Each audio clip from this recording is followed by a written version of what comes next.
I'm David Greene. I'm the Senior Trust Officer at First Covenant Trust and Advisors.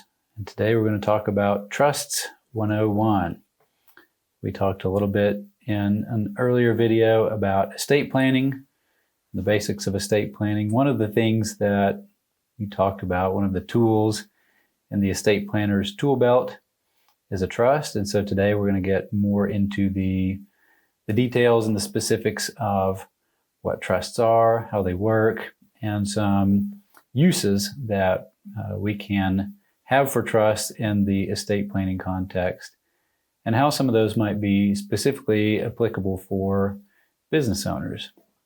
What I'd like to do first is kind of set a foundation again for talking about trust, with going through some concepts and some vocabulary that then we can use to kind of talk in specific about some of the utilities of trust and how they work. So one of the key foundational concepts that we want to talk about before we really talk about what a trust is, and we talked a little bit about this in the context of powers of attorney in the earlier session, is the idea of agency. Okay, so an agent is someone who is vested with the power of someone else, right? So I'm going to cloak my agent with my authority to do things on my behalf. So again, that power of attorney is one example where agency is applicable. A partnership, right? If you're in business and you've got a partner, whether that's a literal technical partner or another member in your LLC or another shareholder in your closely owned corporation, business owners in partnership with one another are or can be agents, right? On behalf of the business, my partner can bind me if she goes out and signs a lease, right? If I'm her partner, I'm committed because she worked on behalf of the partnership and on my behalf as her partner. We talked some about the idea of a fiduciary. So again, a fiduciary is this idea that when you're acting as an agent, or when you're acting as a fiduciary, and an agent in this context is a fiduciary, there are certain obligations and duties and responsibilities that come with that role, acting as agent, that are built in, right? And the key thing to remember when you're talking about acting as a fiduciary is that you have to act in the best interest of the person that you represent. Think about an ambassador, right? If we've got an ambassador to a foreign country, that person is representing the current United States administration to that other country. They're not out on their own volition. They're acting on behalf of the administration, right? So a fiduciary is a similar idea, right? You're not going out and acting however you would want for your best interest. You've got to put yourself in that principal's shoes and act in his or her best interest.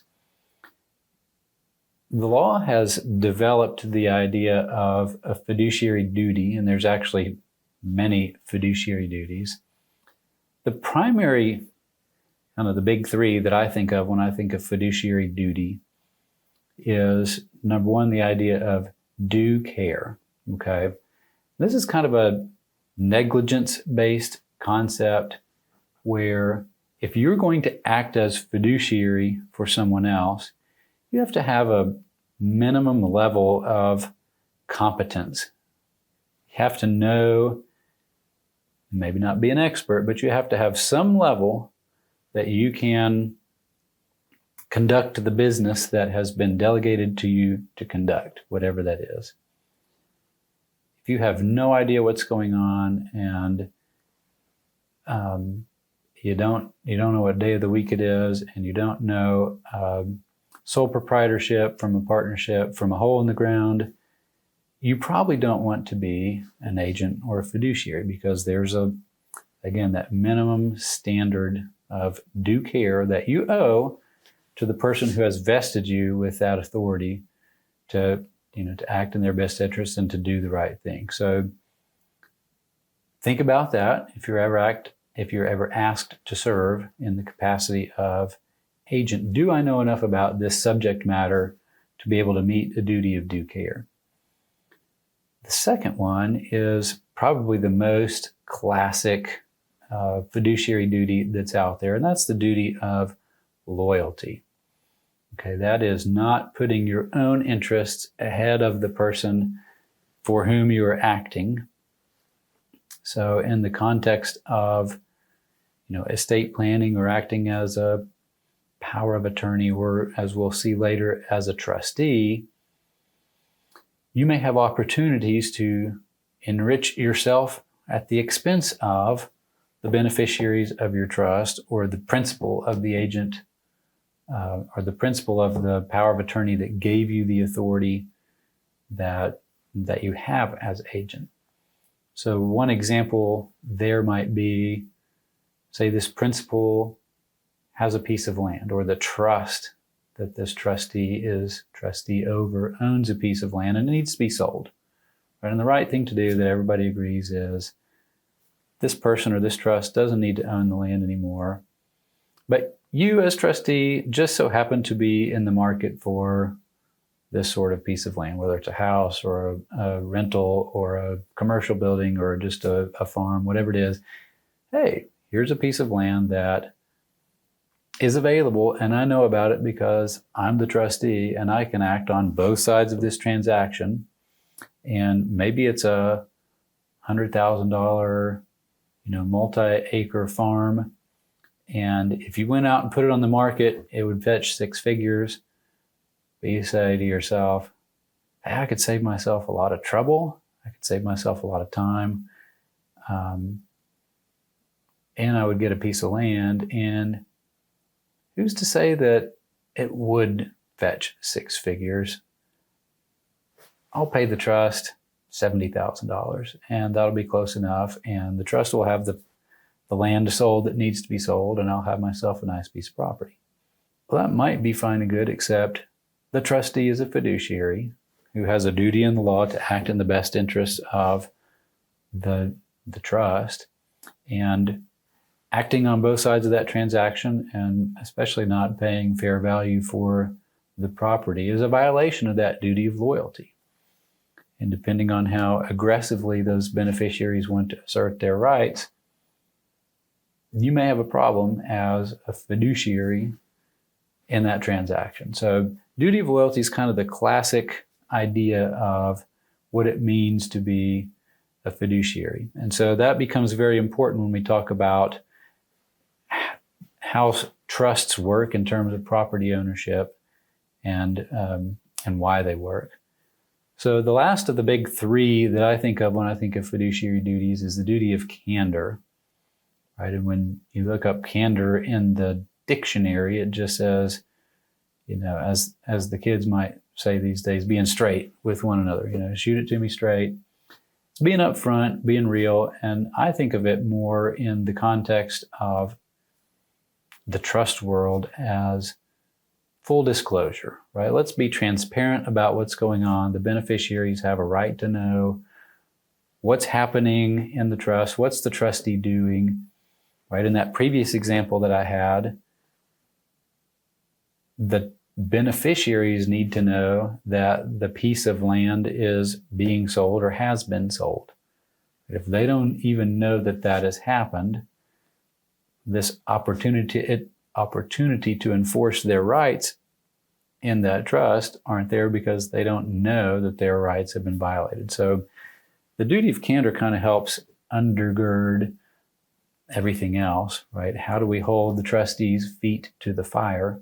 Let's do the duty of candor. So the beneficiaries need to know what's going on and have the opportunity to kind of examine things so that they know whether things have been done correctly or not.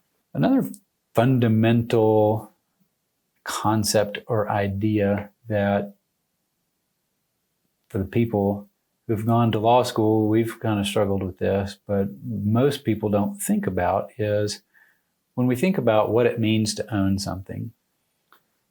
And I think the typical concept of property ownership is, this is mine and that's yours. This is my car, that's your car. This is my house, that's your house. And it's not always necessarily that straightforward. The metaphor that the old classic cases in property law uses is a bundle of sticks, right? Property ownership is really a conglomeration, an amalgamation of different rights and duties and obligations and responsibilities and privileges that all go together. And when they're all together, it's property ownership. But those things don't always necessarily have to be monolithic, right? We can actually pull threads or twigs out of that bundle and split them up so that I don't necessarily have the whole bundle of sticks when I have a property interest. Some examples of that I think most people are familiar with is think of taking that bundle of sticks and pulling some time-sensitive twigs apart. And think about a timeshare, right? So you have one house on the beach, and I've got 2 weeks in July when I have the right to go and stay at the house or rent the house or send my friends to the house. And that's there. And I have an interest in that property because I have a right to use it for 2 weeks a year. Well, somebody else has a right to use it the 2 weeks following that and the 2 weeks before that, and so on and so forth for all 52 weeks of the year. Do I own the property? Well, I don't own all of it, but I do have a right to it because I could sell that timeshare, right? Somebody else can come in and buy it. They'll have those same rights. So that's where we're going to pull these strands apart and kind of start dividing that property ownership. If I did have it all, the kind of legal jargon is fee simple, right? In this case, we're talking about a timeshare. Sometimes in estate planning, people will give remainder interests in their property and retain a life estate, right? So that's another time-based division of property. And basically all that means is I'm dividing this property's ownership based on my lifetime. So if I retain a life estate, I have the authority to live in, again, typically a house or on a piece of property for the rest of my life. But upon my death, these remaindermen, is what they're called in the law, own the property already, right? And if I decide 10 years after that, while I'm alive, that I'm going to, or that I would like to sell this piece of property to a third party, I can't do that without the consent of the remaindermen. So they have to come along. We all have to sign the deed in order to sell the property to a third party because I don't own it all. I don't have a fee simple interest anymore. I've only got a life estate and someone else has the remainder interest. So think about if you've ever seen the Beverly Hillbillies. Jed goes out in the backyard hunting for some food, and then, up from the ground comes a bubbling crude. That was great for the Clampetts because they got to load up their stuff, all their things, and move to Beverly Hills, that is. If Jed, in the years preceding that event, had met with the fine people from the ExxonMobil Corporation and sold whatever mineral rights he might have had in his property to ExxonMobil, and then he went out and found some bubbling crude, he would have learned that that does not belong to him because there was a division of his property basically at the ground level, right? He's there, he can hunt, he can live there, he can, ride his cattle and horses around the property. But if there's minerals underneath there, he doesn't own them anymore. So that's a division by kind of the quality of the property. So when we're talking about trust, what we're doing is we're taking legal title, right? Who owns the property for legal purposes, whose name is on the deed to the real estate, whose name is on the title to the car, whose name is on the bank account. And we're separating that from beneficial ownership. And this is where the idea of that duty of loyalty can be super important, right? Because the trustee has legal title, right? I own this. But if someone makes David Greene the trustee of their trust, it's not like I've suddenly got a big contribution to the Send David to Disney World Fund. This is not for me. We've got beneficiaries of that trust, presumably not me, to whom I owe all those fiduciary duties, 3 of which we talked about earlier. If I was going to go open a checking account for that trust, it would say David Greene trustee, right? I would own the property, but because it's in trust, again, I have those fiduciary duties to my beneficiaries. So that's where the idea of separating the idea of legal title from beneficial interest, right? It's not for me, and the idea of agency and fiduciary, where I'm working on behalf of somebody else, all come together in trust to kind of create this unique structure. So one of the things that I think helps kind of solidify this concept of legal title versus beneficial interest is to kind of go back and look at, how did trust get invented, so to speak? How did this concept evolve in the law? And testamentary trust, which is a category that really means after death. So testamentary trusts go all the way back to Roman law, very early. And this idea of an inter vivos trust, which means during life, goes back to the 12th and 13th centuries in 12th or 13th century Britain.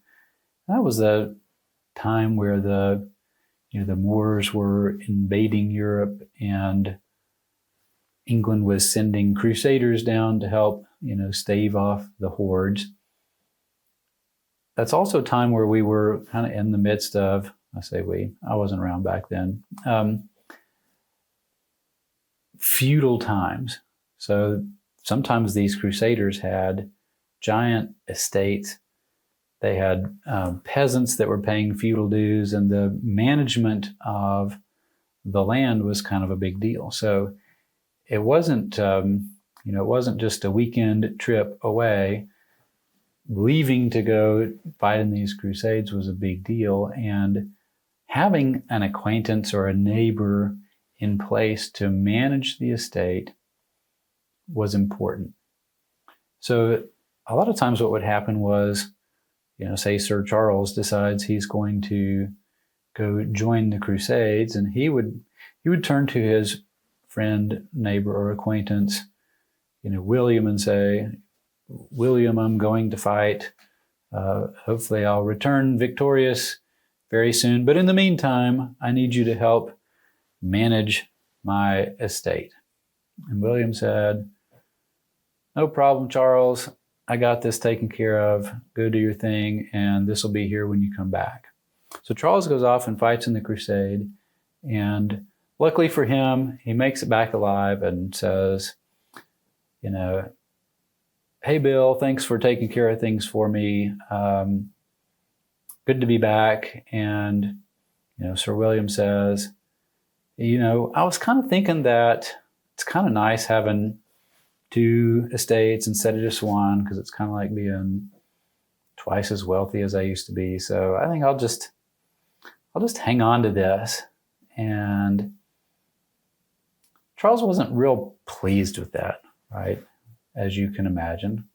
But in the law at that time, there was no requirement for William to reconvey this back to Charles. It was kind of a handshake deal. I'm putting this in your hands and I'm going off. And then when I come back and William's a sneaky son of a gun and he's not willing to give it back, well, Charles was kind of up the creek without a paddle. So he goes and he complains to the king. And the king says, Charles, this is the 7th time I've heard this in the last month. I've established a special Lord Chancellor to hear and mediate these kinds of disputes between all our returning crusaders and the people that have been managing their estates for them. And so Charles goes and pleads his case before the Lord Chancellor. He hears the story and says, that's not fair. William, you got to give it back to Charles. It was really Charles's property. He conveyed it to you, but it wasn't really for you. It was really for his benefit. You weren't really acting for yourself, or you weren't supposed to be. You should have been acting for Charles. Go ahead and reconvey it. And because the Lord Chancellor was consistent over time in making those sort of pronouncements and adjudicating those sorts of disputes, it became recognized over time as a concept in the law that in certain circumstances, you could own something, but it really wasn't for your own benefit. It was for the benefit of someone else. And so, over the last 700 or 800 years, those trust concepts have developed in law to where we now have this idea of what is a trust? Well, and at its most basic and most fundamental, it's that idea of here's somebody, a trustee with legal ownership of some asset, acting on behalf of some beneficiary over here that has a beneficial interest in whatever those assets in that trust are. So fast forwarding, several hundred years from 12th and 13th centuries into the year 2021, how does that look from a modern perspective and a day-to-day? What are the uses that those trusts have when the planner pulls it out on the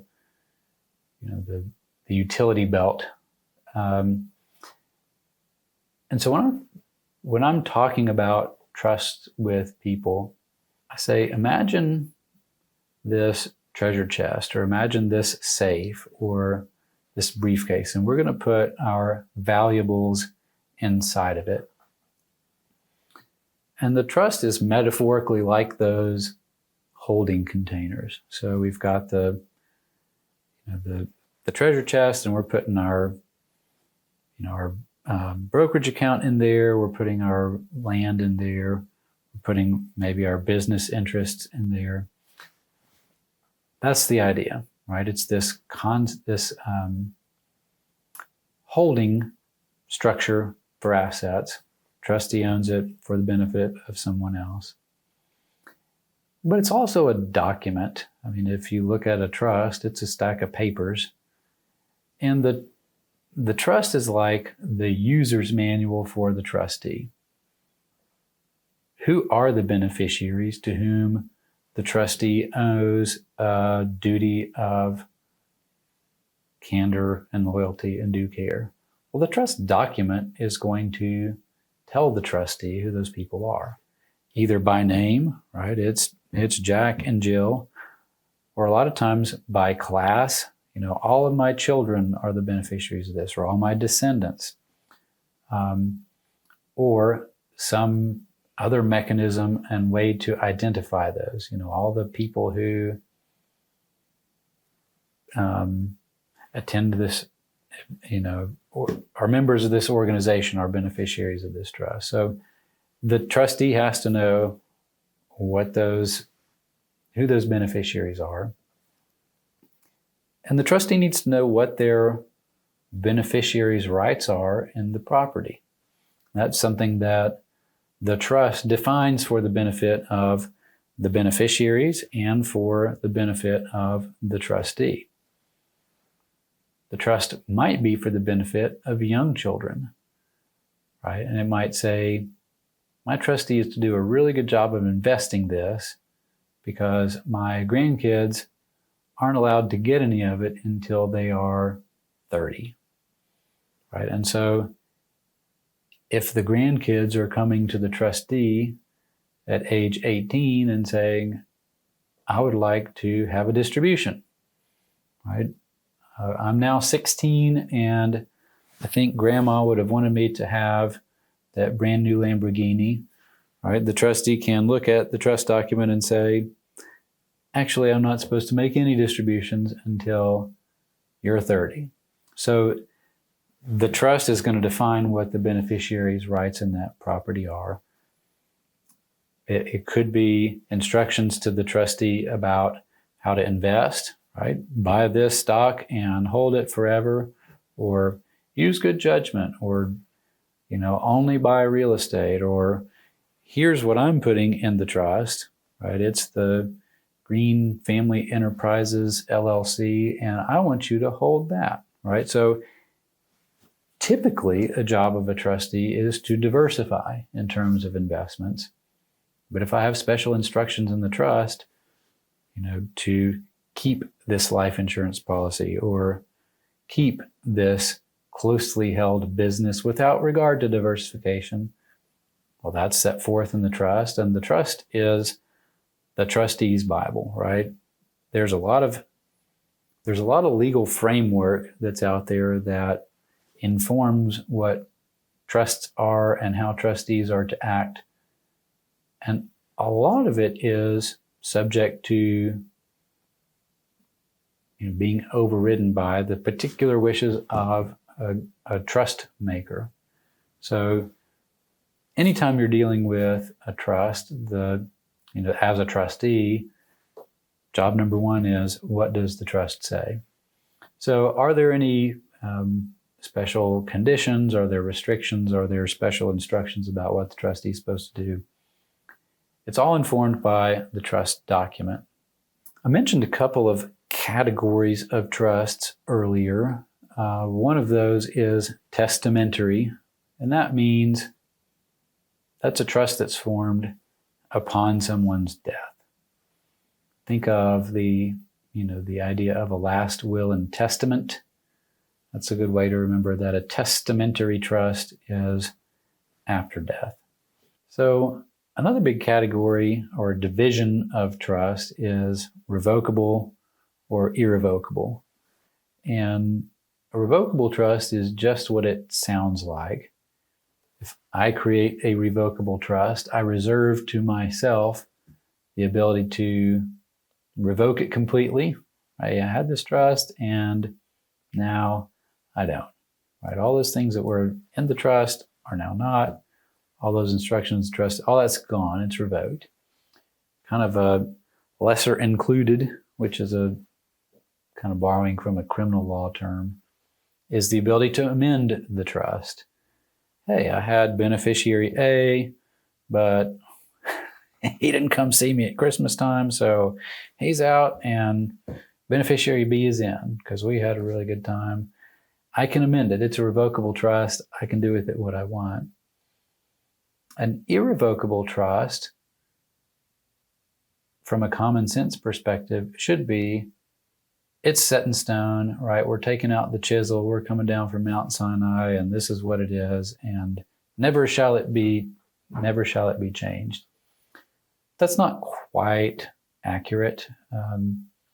In modern trust law, there are ways that irrevocable trusts can be modified and amended. Typically, if it's an irrevocable trust, The big distinction is if I'm the one that made the irrevocable trust, I don't get to control those amendments, right? So a revocable trust, I can come in at any time and revoke or amend. An irrevocable trust isn't necessarily etched in stone, but I have to include some other mechanism for making the amendments. Sometimes that's with what's called a trust protector, but I'm going to give some third party that I know and trust the ability to make amendments to the trust. It could be that that's a power that the trustee has.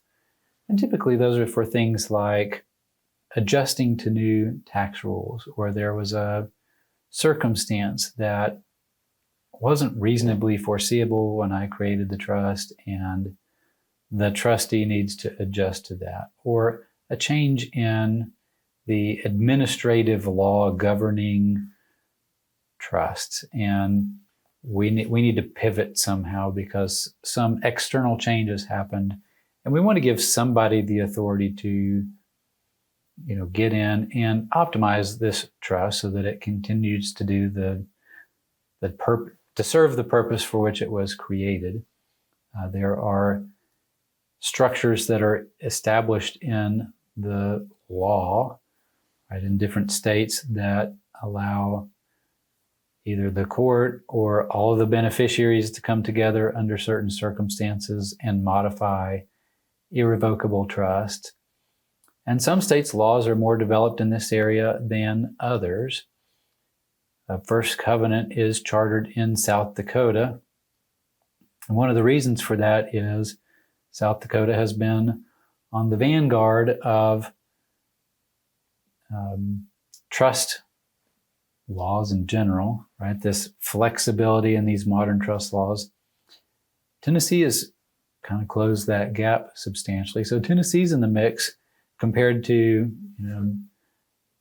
45, 46 other states as being among the best in the country. Best being a subjective, not an objective term, but a couple of the states that First Covenant Trust operates out of are really attractive relative to the rest of the country and really the rest of the world in terms of the flexibility and the just the options that are afforded to people who do trust out of these jurisdictions. So a little bit of an aside there, but important to think about if there are assets or businesses that are out of state. And one of the jobs of an estate planner is, let's think about the situs, which is another $10 word that just means, where does this trust need to live?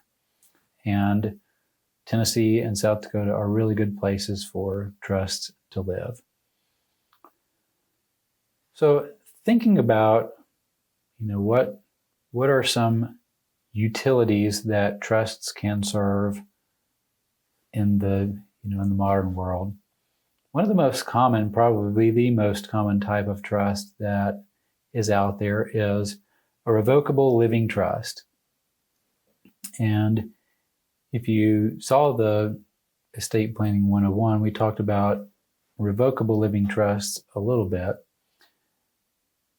One of the big advantages of a revocable living trust is probate avoidance. And one of the kind of ancillary benefits when you avoid probate is heightened privacy. Okay.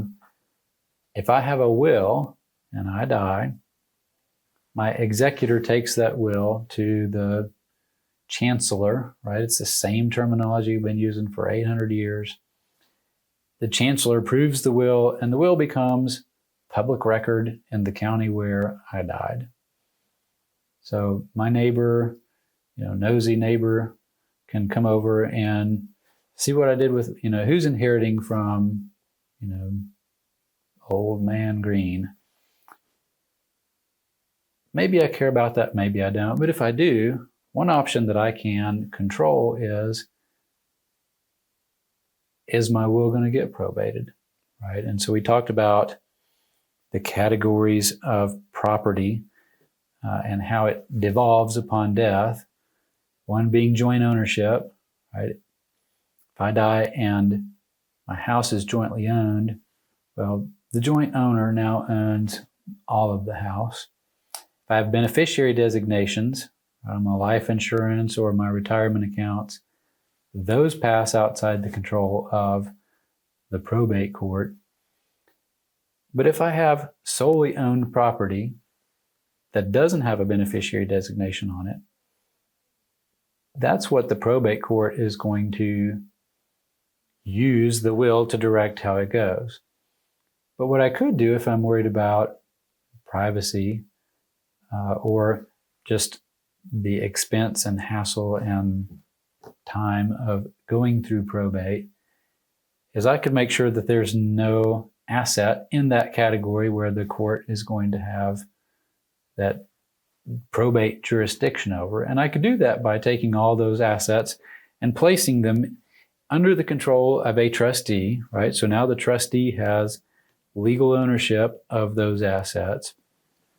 And when I die, that trust does not die. And during my lifetime and during the extent of my competence, typically with revocable living trusts, I'm going to be my own trustee. If I drop dead tomorrow, my trust document, remember that spells out all of the rights and powers and duties, says, hey, upon David's demise, First Covenant Trust and Advisors is going to serve as successor trustee. Right? So the successor trustee steps in the next day, has the legal authority over everything that was in that trust, and then has instructions about what do I do with this, a lot of which look like a will, right? Hey, if I'm deceased, put this in trust for my wife, put this outright for my wife, put this in trust for my kids, right? Give these gifts outright to my kids, make these gifts to charity. Whatever it is that I would have had in that will, I can put those same instructions in my revocable living trust, which isn't going to go on public record, and the successor trustee can just step right into the control and authority over that, those assets, because the trustee is the legal owner of those things with the fiduciary duty to carry out those instructions that I've provided for the trustee. So that's a really helpful, beneficial type of trust for a lot of folks, right? Worried about privacy, worried about ease of administration after death. Another thing that is really helpful is if you do have that beach house that's in another state, maybe probate in Tennessee isn't terrible, and it's not. But if I can avoid probate in Tennessee and in South Carolina or Georgia or Florida or wherever my beach house is, even if that state's not too bad in terms of its probate in isolation, well, now we've got 2 probate procedures that we're avoiding. And if I have the cabin over the hill in the woods in North Carolina, and we've got 3 states where probate would apply, if I can title all those assets into my revocable trust, probate's not going to be a factor anymore, and it's going to be a whole lot simpler to administer and more efficient and less expensive. So it makes things really smooth. Another really powerful function for trusts, and so one of the reasons that trust might make sense, is for asset protection. When I think of asset protection, I think of, a lawsuit. Maybe I've gone out and gotten a little too frisky in traffic, and I've gotten a lawsuit filed against me. We go through the process, and now there's a judgment against me. Whatever assets that I've got, right, typically not retirement accounts, typically not my house, although there's some limit to that. But anything I've got in the bank or in a savings account, that creditor is going to be able to come in and garnish those assets.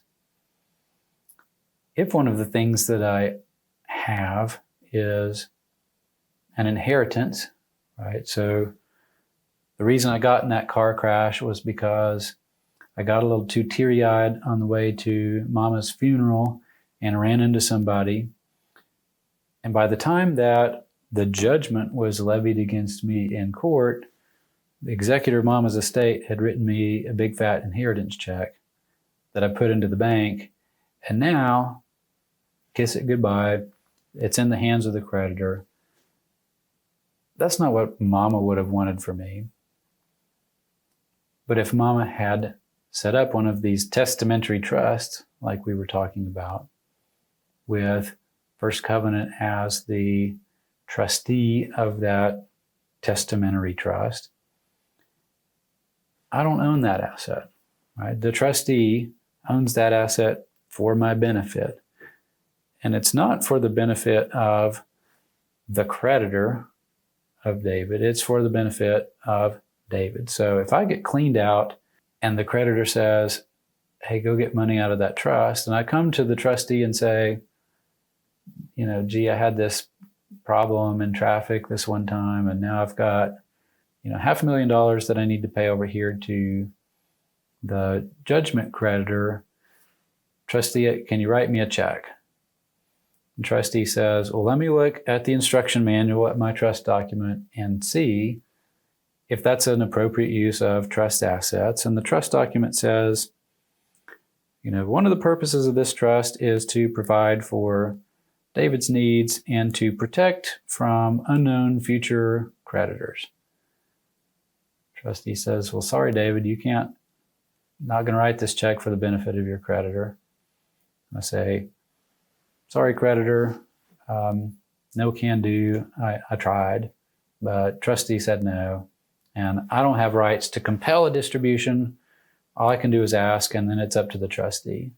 The next day I realized that my mortgage is about to come due, and all my money in my bank account has been used to pay the creditor.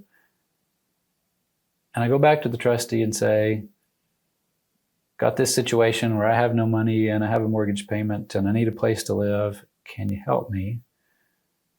And the trustee looks at the trust document and says, David's best interest, having a place to live, probably good for David. Yeah, tell me where to send the check and we'll make sure that your house doesn't get foreclosed out from under you. So because there's this separation of legal title and beneficial interest, I've got some asset protection that is helpful to me, right? Same situation where, if I had deposited that inheritance check in my joint checking account, right? Some time goes by and my wife comes up to me and says, I just didn't see myself being married to such a big tax nerd. I've had enough. I'm out of here, right? That inheritance is subject to equitable division in Tennessee. If instead, right, Mama had left me a trust, it probably wasn't her intention to, send half of that out with future ex-spouse. Depending on what happens over here in the divorce procedure, if I've got a trust that was set up for my benefit, that's a pretty good line of demarcation that this is inherited, this is David's. This isn't subject to the claims of creditors, even if that creditor is a future ex-spouse. So some good asset protection there. Tennessee and South Dakota are both what's called self-settled asset protection states, which means that I can actually take my own resources, right? And there's a lot of technical caveats that could go here, but to oversimplify it a little bit, right? If I've got my house and my life insurance and retirement accounts, and I've just got this other savings account out here that is extra. I'm not impoverishing myself, right, to the detriment of my creditors, but it's just a big target on my back if I ever do have that malpractice incident or that traffic accident, or somebody in my shop, falls and breaks their back, and it's higher than the damages against me are higher than the limits of my insurance. I want to pull those chips off the table and put them in one of these self-settled asset protection trusts.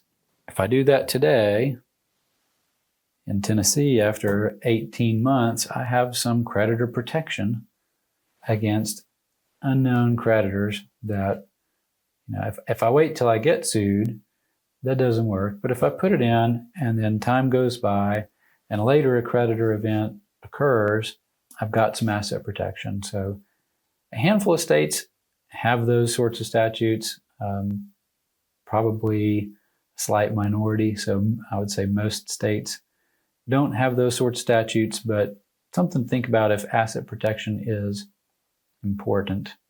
Special needs is another area where trusts can be really helpful, and where the idea of that separation of legal and beneficial ownership matters.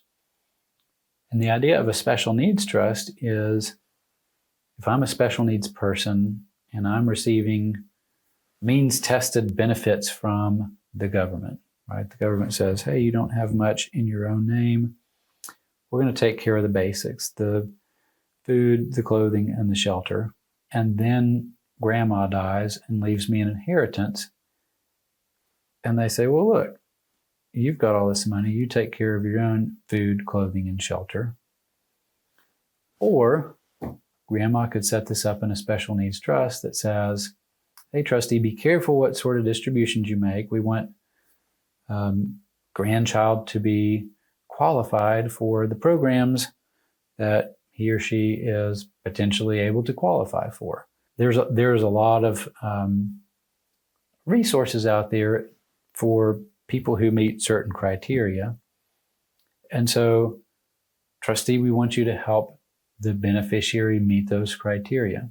If there are things that subsistence level care doesn't pay for, that's when the supplemental needs trust is going to step in and foot the bill, right? It's things like getting your hair done, or cable TV, or paying the way for the special needs beneficiary to go on a trip with their family to Disney World, right? That's a big deal. That's not something that is or should be covered by subsistence level care, but something a special needs trust could provide. And it works because the beneficiary doesn't have these resources. They're not counted as resources of the beneficiary. It's owned in trust, and there are some beneficial interests, but only the kind that are not going to disqualify from other benefits. There are a whole host of trusts that are available for different types of tax planning. So, one of the reasons that someone might set up an irrevocable trust is so that he or she, or especially if they're married, they can gift away assets during their life and provide a benefit to maybe one another, maybe their kids, their grandkids during life. And those trusts are structured in such a way that when mom and dad pass away, those assets that were put in that trust are not includable in their taxable estate. And we talked some in the last video about what's the difference between an estate and a taxable estate and a probated estate. I could gift assets into a trust for the benefit of someone else. It's irrevocable, right? I can't take it back. If I can take it back, it's included in my estate because I have control over it. Sometimes those trusts are created at the death of one spouse for the benefit of another spouse, right? So I'm going to put some asset in trust for the benefit of my surviving spouse. And then if that asset grows to be very valuable during the rest of her lifetime and she dies, it's not includable in her taxable estate. There's also a variety of trusts that can be created for charitable purposes. Sometimes they're called, if it's a straight up charitable purpose, it's just a charitable trust. If there's some mix of charitable interests and non-charitable interests, we call those split interest trusts. And they're, without getting too deep into the details of what those trusts are, typically you have some non-charitable interest, right? Like children, and a charitable interest. You might say, I want to give an income stream to my children for the rest of their life, but at their death, then whatever assets are left in this trust goes to charity, right? Because the charity gets the remainder, it's called a charitable remainder trust. Switch sides there and say, hey, during my lifetime, I would like this charity to have, a stream of payments. I'm going to go ahead and set money aside to provide an income stream to my favorite charity or charities. But at my death, or after a certain time period has gone by, then my family gets the rest, right? That goes to the kids or the grandkids. So there's this mix of charitable and non-charitable beneficial interests. Those are split interests, and they're named based on which interest the charity has. So a charitable lead trust or a charitable remainder trust. And there's some other flavors of those things too. I guess the bottom line is, for philanthropic endeavors, trust can be a good tool to do tax-efficient philanthropy. So what are some applications in the real world that we can use trusts for? I think the misconception is that you've got to be the proprietor of the Biltmore estate and have $473 million net worth or higher in order for a trust to be helpful to you. And I think, like a lot of stereotypes, there's some truth to that, right? There are some really good planning opportunities for high income and high net worth individuals that trust can provide. But there's a whole world of opportunity, and I've alluded at some of those already, for folks that are, Johnny Q public, regular people, that trust can be really helpful. Think about the folks with some liability or some credit exposure, asset protection, basically. Do we want some asset protection for the stuff that we have earned and accumulated during our lifetime? And most people, having reached a certain level, say, what are some things that I can do, having worked really hard to get what I've gotten, to protect this from risk? And so trust can provide one mechanism for doing that. Entrepreneurs, small business owners, certain small business owners hope one day to be medium-sized business owners and large business owners, right? Some people are content to be small business owners, and that's okay. But in the estate tax context, one of the things that we think about is, the people that make the news about, they're having to sell the family business to pay the tax, and that's a bad outcome. What can we do? One of the things we can do is to start early in our planning. The old adage of an ounce of prevention being worth a pound of cure. Let's think about, what can we do with this business while it's small, right? And I'm really just talking about from an economic perspective. If we've got this nut, right, and we can put it in a trust and pay transfer tax on the value of a nut, knowing, or at least hoping, planning, working, and expecting that before too long that is going to turn into a big oak tree, right? It's really hard to move an oak tree, but it's easy to move an acorn. So what can we do with the assets that we have while they're smaller, especially if we plan on growing some oak trees, right? If we're just going to have a a tulip bulb and it's as big as it's ever going to get, then that's fine. We may not have to worry about, the growth of that and do as much planning for that. But if we do want our small businesses to turn into large businesses, great opportunity for trust from a transfer tax planning perspective to use some trust and to set some trust structures up sooner rather than later. Right? Special needs beneficiaries, the threshold where an inheritance, for example, would start to interfere with special needs beneficiaries' benefits is very low. I mean, we're not talking about high net worth people at all. We want special needs trusts to take care of those beneficiaries at a pretty low level in terms of overall dollars. And similar to that is the idea of young beneficiaries. Even if they're not special needs, if you've got minor children involved, we want somebody besides that minor child to look out for his or her inheritance. We don't want the 16-year-old going and buying the Lamborghini.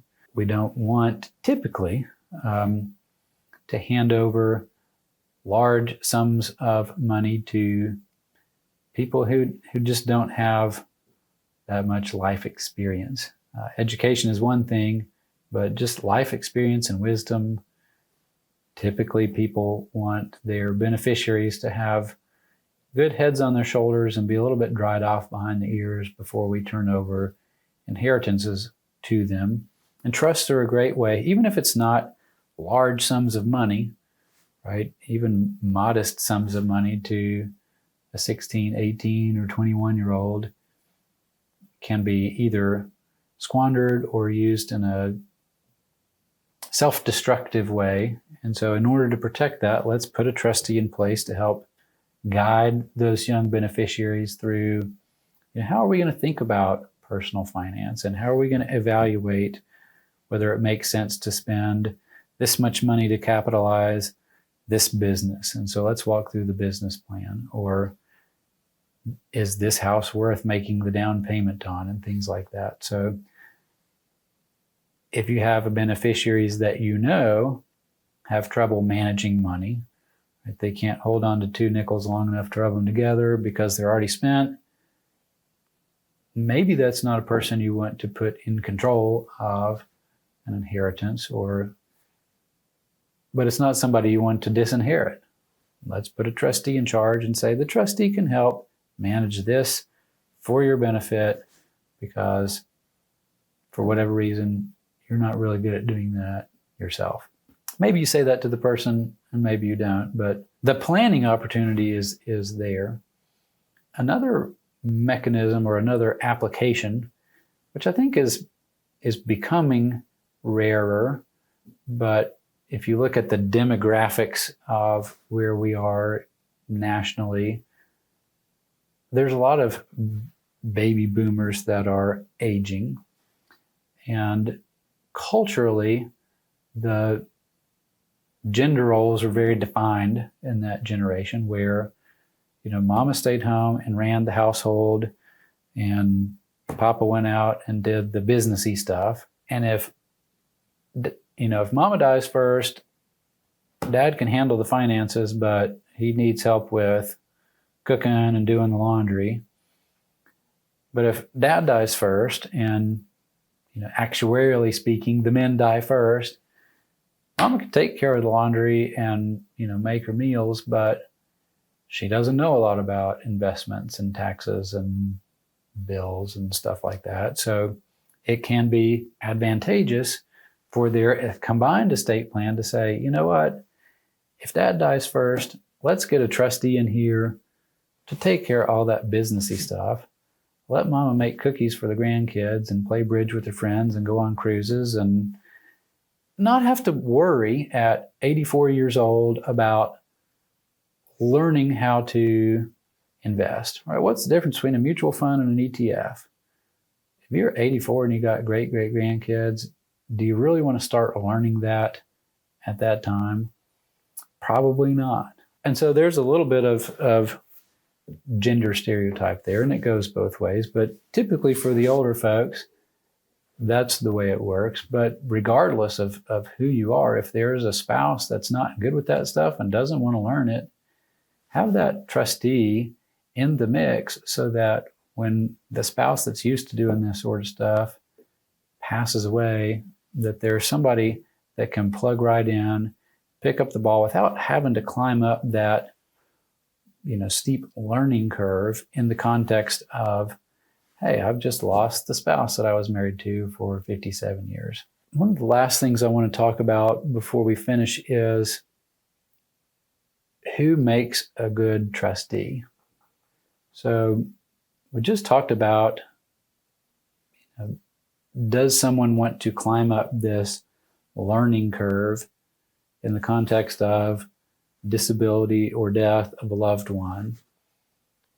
Sometimes those family members can. Sometimes that's a real challenge, right? Hey, I'll just name my child. Well, if that child is an orthopedic surgeon with 4 kids and they're just, a busy family, maybe that doesn't make sense, even if, they're super smart and organized, but they just got too much going on.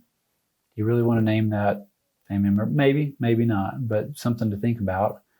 Is it going to put stress on them, right, to have to climb up that learning curve? Are they familiar with reading the legalese that's in some of these trust documents?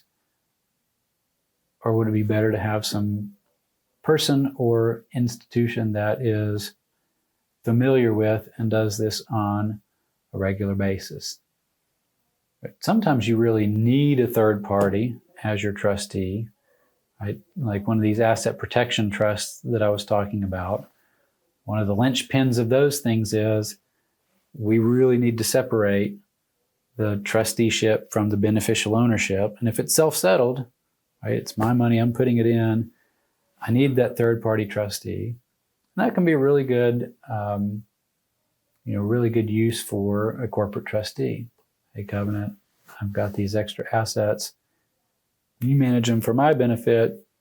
Make sure that nothing happens to them if I ever get into an asset protection situation. Sometimes the technical aspects of the trust are important. One of the classic examples of this is life insurance trusts.